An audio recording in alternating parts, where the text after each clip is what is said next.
Hello friend, welcome my channel. আজ আমি আপনাদের জন্য নিয়ে এসেছি চম্পারন চিকেন অর্থাৎ হান্ডি চিকেন রেসিপি। এই হান্ডি চিকেনটা আজকে আমি করিনি, আমি ছিলাম ক্যামেরাম্যান হিসেবে। আমার বর পুরো রান্নাটা তৈরি করেছে এবং আমরা দুজনে মিলে চলুন কীভাবে হান্ডি চিকেন রান্না করেছি দেখে নেওয়া যাক। এই হান্ডি চিকেন খুবই সহজে বাড়িতে আপনি গ্যাসের উপর বানাতে পারবেন। এই হান্ডি চিকেন বাড়িতে গ্যাসে বানালে এতটাই সুস্বাদু হবে, আপনি নিজে না বানালে সেটা বুঝতে পারবেন না। তাহলে চলুন কীভাবে আমি বানিয়েছি দেখে নেওয়া যাক। তার জন্য আগে আমি একটা মশলা পেস্ট করব। আগে কতগুলো মশলাকে ভেজে নেব। আমি নিয়ে নিয়েছি সাদা গোলমরিচ, নিয়ে নিয়েছি কালো গোলমরিচ, নিয়ে নিয়েছি শাহি জিরে, নিয়ে নিলাম সাদা জিরে, নিয়ে নিয়েছি কিছুটা পরিমাণে মৌরি, নিয়ে নিলাম জয়ত্রী, দিয়ে দিয়েছি লবঙ্গ, এলাচ, ছোট এলাচ,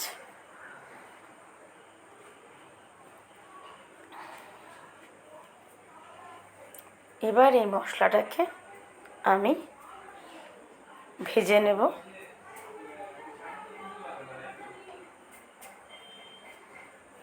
ভেজে ঠান্ডা করে এটাকে আমি মিক্সিতে পেস্ট করে নেব শুকনো অবস্থাতেই।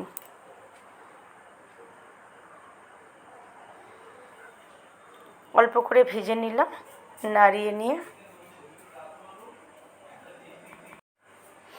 আমার মশলাটা অনেকটাই ভাজা হয়ে গেছে। এবার নামিয়ে নেব। আমি এটাকে মিক্সিং জারে ঢেলে নিচ্ছি। একটু ঠান্ডা হওয়া পর্যন্ত অপেক্ষা করব, তারপরে মিক্সিতে আমি এটাকে পেস্ট করে নেব। আরও হান্ডি চিকেন বানানোর জন্য আমি যেই মশলাগুলো আরও নিয়ে নিয়েছি কুচো করে কেটে পেঁয়াজ, নিয়ে নিয়েছি আদার কুচি, নিয়েছি রসুন এবং গোটা রসুনও আমি দিয়েছি এবং দিয়ে দেব কাঁচা লঙ্কা। আমার ওই মশলাগুলো গুঁড়ো করা কমপ্লিট। এবার চলুন আমি আবার উনুনে কড়াই চাপিয়ে দিলাম এবং বেশ কিছুটা পরিমাপে আমি তেল গরম করে নেব। কিছুটা আমি ম্যারিনেটের জন্য দেব এবং কিছুটা আমি হাঁডিটা যখন উনুনে বসাবো তার জন্য আমি তেল রেখে দেব। তেলটা ভালোভাবে গরম হবার জন্য আমি অপেক্ষা করব। আমার তেলটা ভালো গরম হয়ে গেছে। এবার আমি মাংসটাকে অর্থাৎ চিকেনের সাথে ভালোভাবে মেখে নেব। আমি নিয়ে নিয়েছি 2 কেজি পরিমাপের চিকেন। এবার তার মধ্যে আমি দিয়ে দিলাম 500 গ্রাম পরিমাপে কুচো করা পেঁয়াজ এবং আদা রসুনের পেস্ট। আমি কিন্তু পেঁয়াজের পেস্ট করছি না, আমি আদা রসুনটাকে পেস্ট করেছি। দিয়ে দিলাম বেশ কয়েকটা তেজপাতা। এবার আমি দিয়ে দেব ভাজা মশলা গুঁড়োটা। এই সবগুলো ইনগ্রেডিয়েন্টসকে আমি খুব ভালোভাবে চিকেনের সঙ্গে মাখিয়ে নেব। দিয়ে দিলাম 2 চামচ পরিমাপে হলুদ,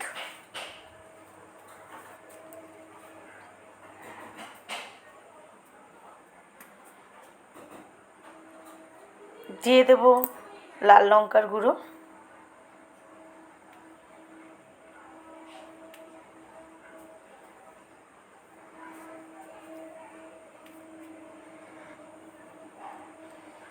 এবার দিয়ে দিলাম একটু কালারের জন্য কাশ্মীরি লঙ্কার গুঁড়ো। একটু বেশি করে নুন দিয়ে দেব। আপনারা নুন ঝাল যে যতটা পরিমাপে খান ততটা পরিমাণে ব্যবহার করবেন। এটা আপনাদের ইচ্ছে অনুযায়ী, স্বাদ অনুযায়ী আপনারা ব্যবহার করবেন। এবার আমি এই মশলাগুলোর সাথে দিয়ে দিলাম ফুটিয়ে রাখা গরম তেল। চিকেনটাকে এবার খুব ভালোভাবে সমস্ত মশলার সাথে খুব ভালোভাবে আমি সমস্ত মশলার সঙ্গে দেখুন মাখিয়ে নিচ্ছি।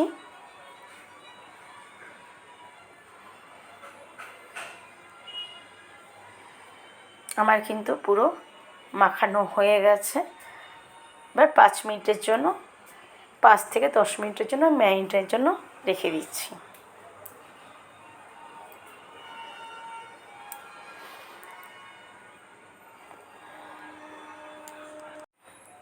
আমি এবার হাঁড়িটার মধ্যে সে ফুটিয়ে রাখা গরম তেলটা দিয়ে দেবো এবং একে একে সমস্ত মশলাগুলো দিয়ে দেবো। আমি নতুন হাঁড়িতেই রান্নাটা করছি এবং হাঁড়িটাকে আমি কিন্তু সারা রাত ভিজিয়ে রেখেছিলাম। আপনারাও সারা রাত ভিজিয়ে রাখতে পারেন কিংবা একটু ভাত ফুটিয়েও নিতে পারেন। এবার আমি দিয়ে দিলাম তেলের মধ্যে শুকনো লঙ্কা, দিয়ে দিলাম গোটা এলাচ, দিয়ে দেবো দারুচিনি, দিয়ে দিলাম একটা তেজপাতা ছিঁড়ে। এবার আমি দিয়ে দেবো বড় এলাচ, এলাচটাকে আমি ছেড়ে দিচ্ছি। দিয়ে দিলাম লবঙ্গ, এবার দিয়ে দিলাম কয়েকটা কাঁচা লঙ্কা। ঝালটা আপনারা আপনাদের প্রয়োজন অনুযায়ী দেবেন। এবার দিয়ে দিলাম সাদা জিরে। সাদা জিরে আমি ছোট 2 চামচের 2 চামচ দিয়েছি। এবার আমি দিয়ে দিচ্ছি কিছুটা জায়ফল গুঁড়ো করে। জায়ফল একটু গন্ধটা বেশি হেভি করে দেয়। আমার মনে হয় খুব সামান্য পরিমাপে জায়ফল দেওয়াই ভালো, অথবা জায়ফলটা আপনারা অ্যাভয়েডও করতে পারেন। এবার আমি আস্তে আস্তে আমার ম্যারিনেট করে রাখা চিকেনটাকে এই হাঁড়ির মধ্যে দিয়ে দিচ্ছি। যেহেতু মাটি হাঁড়িতে রান্না, কাজটা কিন্তু খুব সফটলি করতে হবে আমাদেরকে এবং কম আঁচেই করতে হবে। আমি সমস্ত মাংসগুলোকে অর্থাৎ চিকেনগুলোকে আমি ঘুরিয়ে হাঁড়ির মধ্যে দিয়ে দিলাম। দেখুন সমস্ত চিকেনগুলোকে দিয়ে দিয়েছি। এবার দিয়ে দিলাম 4টে গোটা রসুন। রসুনটাকে আমি ভালোভাবে ধুয়ে নিয়েছি, প্রত্যেকটা মশলাকেই ধুয়ে নিয়েছিলাম, রসুনটাকেও ভালোভাবে ধুয়ে নিয়েছি। এবার আমি আবার উনুনটা জ্বালিয়ে দিলাম। এবার গ্যাসের উপরে আমি চাপিয়ে দিলাম আমার চিকেনটাকে, ম্যারিনেট করে রাখা চিকেনটাকে বসিয়ে দিলাম। এবার কিছুক্ষণ খোলা আছে আমি হালকাভাবে মিডিয়াম আঁচে রান্না করলাম। এবার আমি একটা ঢাকা দিয়ে এবং আটা দিয়ে খুব ভালোভাবে মুখটা সিল করে আমি আটকে দিচ্ছি। আমি 2 থেকে 3 মিনিট আমি খোলা আঁচে রেখেছিলাম এটাকে। যখন দেখলাম নিচে একটু ফুটতে শুরু করেছে তখনই আমি ঢাকাটা দিয়ে এবং আটাটা দিয়ে আমি পুরো মুখটাকে কিন্তু সিল করে দিচ্ছি।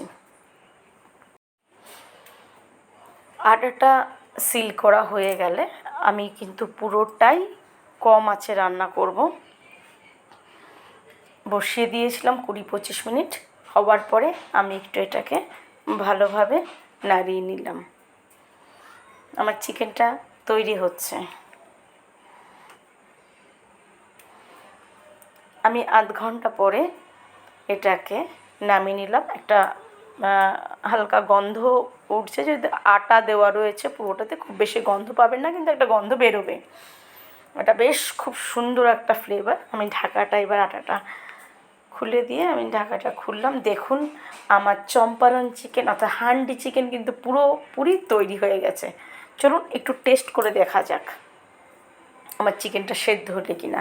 আমি কিন্তু মাঝে একবার খুব ভালোভাবে ঝাঁকিয়ে নাড়িয়ে দিয়ে সিলটা খুলবো না যেহেতু। চলুন চিকেনটাকে টেস্ট করে দেখি।